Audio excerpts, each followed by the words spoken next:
Gold is one of those go-to assets that people tend to pile in on when they're facing uncertain times. From stock market crashes to economic collapses, from hyperinflation to stagnation and everything in between. Gold shines bright. However, there's one saying that has stuck with me throughout life. All that glitters is not gold. Gold may glitter, but does it really have the qualities you think you're getting from a safe haven asset? And could there be other assets that definitely should be in your rainy day portfolio? In this video, I'm going to explain exactly why you will want to think twice before grabbing that dirty yellow metal. But I also have that shiny solution that you gold bugs so yearn for. So be sure to watch out for those gold nuggets of wisdom.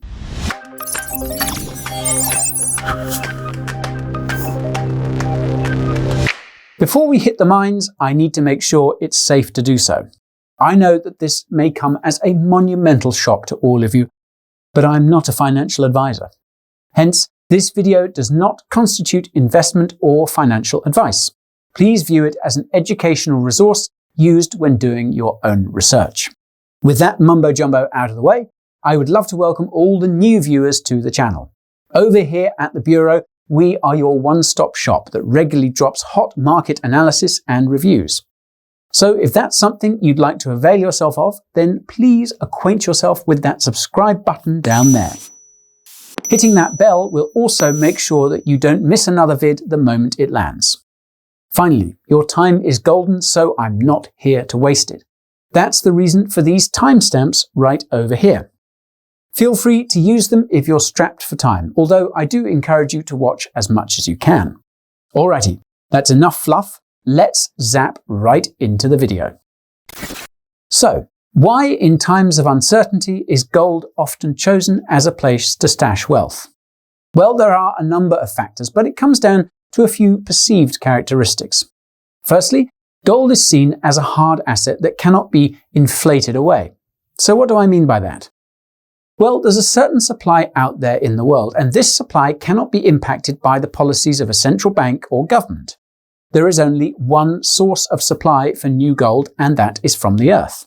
Either that be mines that go deep underground, or from alluvial mining, they are the only sources of supply. When it comes to fiat currency, on the other hand, it can easily be printed and inflated away. As we all know, inflation can be toxic for those people who keep their funds in US dollars in a bank account. It's a silent tax that you don't know about. So, gold bugs hold as they don't want their investments to whittle away in value. But, apart from this though, there are other more fundamental reasons that people hoard this stuff. Gold has value because of its inherent qualities. It can be used to make jewelry and has existed for an eternity. Fiat currency only has value because the central bank says it does. It's backed by a promise from Jerome and his buddies over at the central bank tables. Gold is also universal. You can take it with you anywhere and sell it wherever you want. It can be seen as some form of global currency that everyone is able to accept to some degree. Sending funds around the world in fiat currency can be tricky, especially if you don't want people to know about it. And this, of course, brings us on to the point about fungibility of gold. Essentially, one gold bar is always equal to one gold bar. It's very hard to track gold. However, if you send dollars through centralized bank accounts, the powers that be can always restrict the movement. Even if they can't, they can easily see where your funds have gone. I perhaps also need to point out the obvious fact that gold is physical and sturdy. Sure, you can bury your cash in your backyard only to dig it up 30 years later, but I have a feeling that you're going to struggle to use it when the time comes. Notes are regularly taken out of circulation, and in some cases they even become obsolete. A good example of this could of course be all European currency pre-euro. Can't imagine it's easy to convert French francs into euros these days. The deadline for conversions was 2012.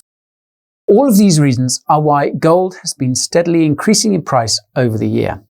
In fact, in August of this year, it reached an all-time high of over $2,100 on the spot market.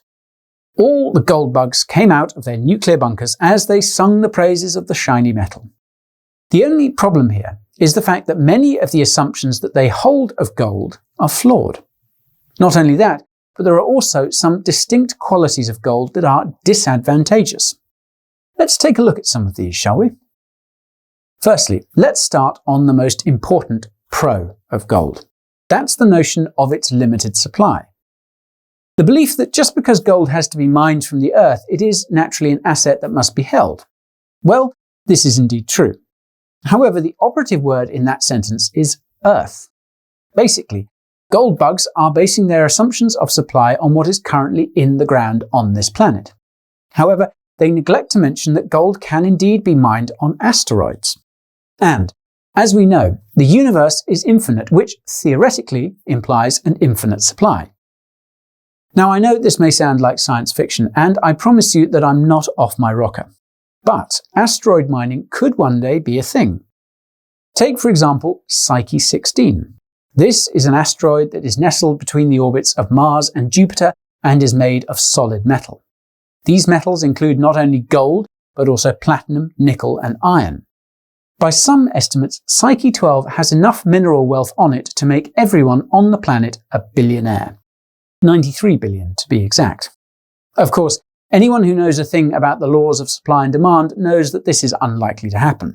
The moment that those metals start hitting the open market, it will make gold as worthless as the Venezuelan bolivar.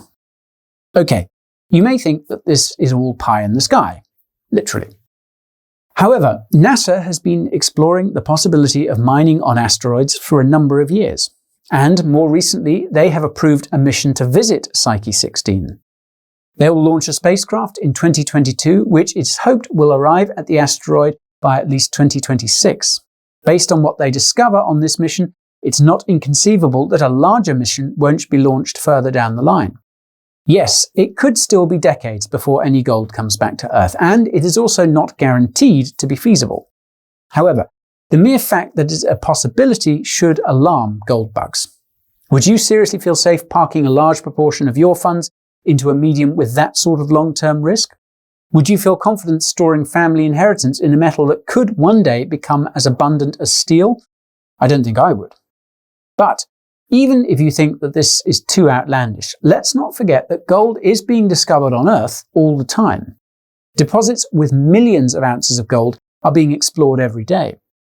Case in point, over in Siberia, a gold miner called Polius said its untapped Sukhoi log deposits hold the world's biggest reserves, 40 million ounces. If this is going to be mined, it's a new supply that is going to hit the market. If demand does not keep up with supply, then of course we're likely to see an impact on the price. And this is just one gold deposit in one part of the world. Who knows how many untapped deposits we're likely to stumble upon? These changes in the rate of gold supply mean that it could be quite hard to form an investment thesis based on limited supply. Yes, in theory, gold supply is limited on Earth. However, the rate at which that gold hits the market is not defined. This rate of new supply impacts on the circulating supply, which of course drives prices. If there is a massive change in the amount of circulating gold on the market, then prices are likely to take a dip. Okay, so that addresses the gold supply facade. But how about some of those other qualities? As mentioned, gold adherents like gold because it's physical and universally accepted. They like the fact that they can store their gold, hold value, and, if needs be, hop on a plane and move to another country. The only problem with that is that gold is not really that easy to transport. If you're going to move large quantities of gold, you're going to have to use some security service like Brinks, etc. to move the metal. Not only is this expensive, but you'll no doubt have to pay for insurance and storage along the way. Or let's assume there's a situation in which you have to leave the country in an emergency, let's say a coup or a collapse of the economy. You would struggle to find a service to ship the gold. Now, many may think that they can just chuck it in a suitcase and jump on a plane. Well, putting aside how risky it is actually holding so much of it on your person, you're likely to face a number of hurdles along the way. Getting luggage like that past airport security will be quite difficult. You should also note that many countries have mandatory reporting requirements for gold when you attempt to cross their borders. Many have pretty large import duties which you will have to pay on the gold. So yes, the very physical nature of gold means that it's hard to move. But not only that, this physical nature means that it's easy to seize. Yep, gold seizures are actually a thing and are pretty easy to carry out. Did you know that in 1933, Franklin Delano Roosevelt issued an executive order that made it illegal to hold gold? Yep, Executive Order 6102 made it a criminal offence to trade or hold gold. All citizens who did hold gold were told that it had to be brought to a bank in order to be exchanged for US dollars. How crazy is that? Now, I know what you're thinking. This is the 21st century, guy. Governments don't have the power to just seize property. Well, I will bet that before this year you didn't think governments had the power to shut down an entire country in order to respond to a pandemic. Of course, the ends here are different, but it is the means that I'm trying to get at. Governments have an immense amount of power over people, and I would be hesitant to bank on the fact that they will always be the benevolent leaders you think they are. And yes, you may say to yourself that you're going to hide that gold under your pillow, but the vast majority of private gold holdings are kept in secure vaults. These vaults are well known to the powers that be. They could easily just go and help themselves to someone else's gold if they see fit. I bet Nicolas Maduro thought that Venezuela's gold was safe in some London vaults. Imagine his shock when he found out that the UK government was withholding his access to those gold bars. Now, of course, I'm no fan of socialists who starve their people, but the point is broader than just one dictator. Beyond that, though, there is another disadvantage that comes with gold's physicality, and that comes down to its liquidity, or in this case, illiquidity. As a hard physical asset, gold has to be transported to market in order to be sold. This means that you have to assume that it can be moved. Now, while this would ordinarily be possible, things can go a bit haywire when there is a major disruption in supply chains. A global event like, say, a pandemic? Yeah, COVID not only disrupted our traditional supply chains, but it also wrought havoc on the regular supply of gold to the market. For example, given the global shutdowns that have occurred over the world, gold refiners have had to cease operations. This meant that the gold could not be smelted into the standardized London good delivery bars. Moreover, truck and flight deliveries were delayed as some countries decided to close borders. Gold could not be brought to market in the same way that it always has. Add to this the fact that gold bugs were hoarding all the gold they could, and you have a serious supply shortage. There was so little gold arriving on the market in London that the spread between the COMEX gold futures and the spot market was the highest that it's ever been. What should be an efficient market can become very inefficient and illiquid with the right conditions. So what this shows us is that just like any other physical item, the gold supply chain is susceptible to shocks. In this case, it was a pandemic, but in future it could be something else, like war or another externality. Okay, so that shows how the physical quality is not so much of an advantage after all. But there is one more supposed benefit that's often touted. That is the fungibility aspect. Yes, one gold bar is going to equal one gold bar. However, you have to be damn sure that you're comparing two gold bars. So what do I mean by that? Well, there is a pretty big supply of fake gold bars on the market. Yep, a good forger can make a pretty convincing gold bar, and this stuff has made its way into global gold supply chains. These gold-plated bars can only really be detected by those who know what to look for. And even then, some fakes are so good they fool the pros. Fun fact, a Nasdaq-listed company called King Gold Jewelry used gilded copper bars to secure 20 billion won, about $2.9 billion, in loans from Chinese banks. One would have thought that a bank that deals in precious metals securitized lending could spot a fake, but they clearly didn't. So I think your average investor may have trouble trying to determine with 100% certainty that the bar in their hands is not just a gold-wrapped hunk of junk. And even if the bar is not fake gold, it could be a fake of another kind. There are a lot of illegal gold bars on the market that have been fraudulently stamped with the logos of some well-known refineries. These are gold bars that could have been laundered by drug cartels or illegally mined by children for some warlord. These are a lot harder to spot because they are, after all, high-quality gold. However, because you cannot verify with certainty the origin of the metal, you're always left with the possibility it could be illicit. Okay, so it's quite clear that I'm no gold member. There are way better stores of value out there. What stores of value, you say? I'm so glad you asked. As I'm sure you may have ascertained, my go-to asset as a store of value is, of course, Bitcoin. Now, before you throw your hands in the sky saying, "Not another crypto bro," hear me out. I promise that it's worth your while. Let's address some of those concerns that I have with gold. Firstly, let's look at the restricted supply. As I've shown, this is more of a facade. However, when it comes to Bitcoin, supply is completely restricted. There will only ever be 21 million Bitcoin mined. It's protocol defined and there is no way that any more can ever be minted. Not a single additional Satoshi. Moreover, the rate of supply of Bitcoin is pretty easy to determine. You have a known Bitcoin block reward that's earned at a relatively steady pace, about 1 block every 10 minutes. This means that you're unlikely to face a massive supply glut at any point. No chance of a massive mining farm discovering a hidden deposit of millions of Bitcoin.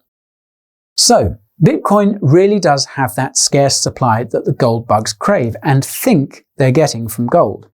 Then let's look at that physical aspect. You see, Bitcoin has many advantages because it's digital. When you own Bitcoin, you own a private key that's used to unlock a cryptographically secure asset on a decentralized ledger. This means that all you need to access your Bitcoin is a private key. A private key that can actually be unlocked through a combination of seed words. You could literally store billions of Bitcoin in an address on a paper wallet and memorize the seed words in a brain wallet. That's the easiest way I have ever known to move billions across a border. It's also pretty damn hard to seize that Bitcoin. No one apart from me, myself, and I know that this holds the key to vast untapped wealth. Moreover, because Bitcoin is entirely digital, it can be sent across the world without any hindrance. No need for supply chains dependent on many moving parts. All it needs is a simple signature and Bob's your uncle, it's transferred. This therefore means that Bitcoin markets will never seize up like the physical gold market can do. Not only that, but because Bitcoin is a decentralized network of nodes, computers, there's also no central point of failure. You could literally have World War III going down and the network will continue to function, block after block. Oh, and don't worry about someone ever selling you fraudulent Bitcoin. That's because it's actually impossible to create fake Bitcoin. Every single Bitcoin in circulation is accounted for on the blockchain transparently.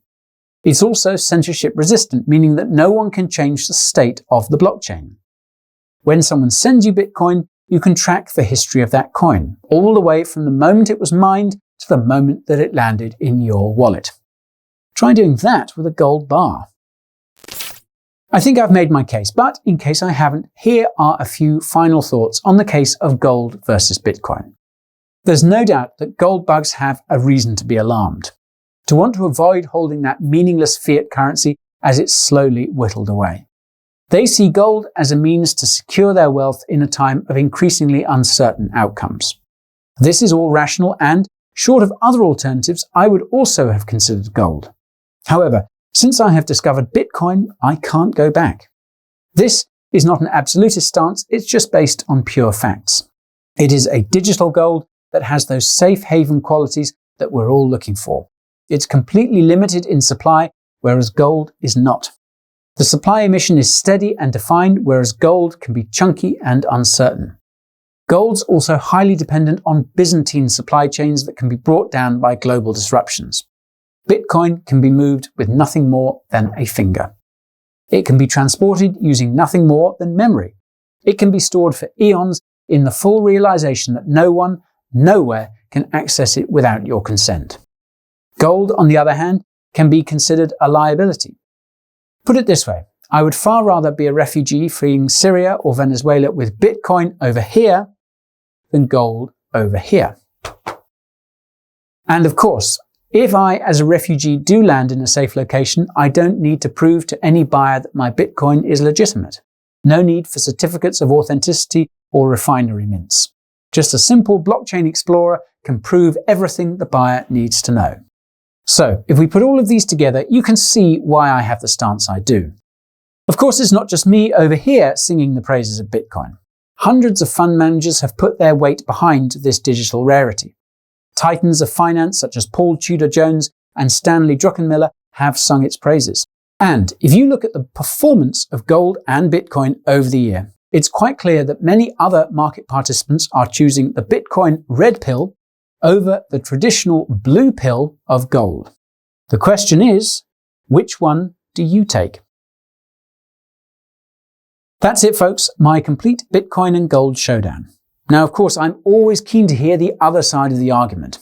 Any gold bugs out there care to opine about my analysis? Or do you folks have any questions for me? Feel free to fire them into the comments. Also, if you good people were eyeing this amazing merch over here, now is your chance to grab your very own tee. I've linked to my store below. As you know, I don't run YouTube ads, so all these sales help support the work I do here. Finally, thank you so much for watching. I assume, given that you've made it this far, that you learned a thing or two. Let the YouTube gods know by smashing the like button and hammering the subscribe. I have a hot content pipeline, and I hate to think of you missing any. I'm so glad you made it to the end of that video. Now that you're here, I have something interesting to share. Have you heard of my weekly email? Basically, it's my personal take on the crypto markets. Everything from hot projects to hot coins. Unique insights on market movements as well as some news that may have dropped off your radar. That sound appealing? Well then, I'm inviting you to sign up. Head on over to the description right now. There is a link to my sign-up form. Then you pop in your email and hit submit. Then you'll just have to confirm your email and that's it. You are locked, loaded, and ready to go.